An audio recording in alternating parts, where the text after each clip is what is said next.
Jó estét kívánunk mindenkinek, nagyon szépen köszönjük a szíves fogadtatást. Nem lesz ilyen jó, mint amennyire most tapsoltatok. Ezt megígérhetem. Picit megfogyva bár a tavalyi évhez sajnos, de törve nem.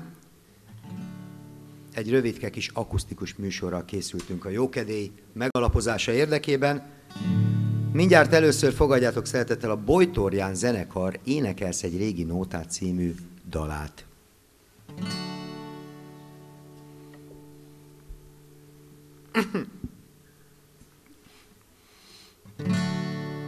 Énekelsz egy régi nótát, azt mondod, sokért nem adnád, hogyha visszajönnének azok a szép idők, amikor még vártak rátok a lányok és a jó barátok, esténként egy mozi vagy egy klub előtt.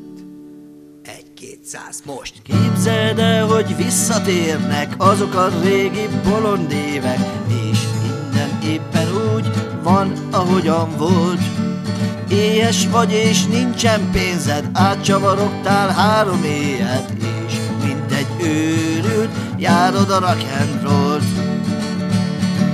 Minden korban van valami, ami akkor és ott jó, és éppen attól válik szépé, hogy vissza nem hozható. S ha összejönne a régi banda, hidd el, roppant unalmas volna, más gondolnánk, és másról volna szó.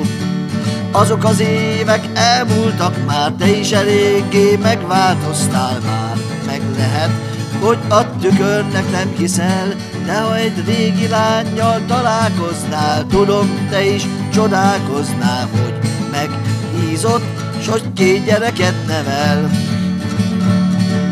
Minden korban van valami, ami akkor és ott jó, és éppen attól válik szépé, hogy vissza nem hozható.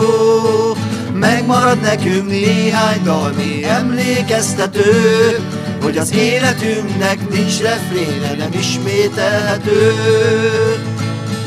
S ha őrzöl is néhány régi nótát, a helyed most már nem találnád. Ó, ha visszatérne az a boldog bolond idő, ó, ha visszatérne, az a boldog bolond idő.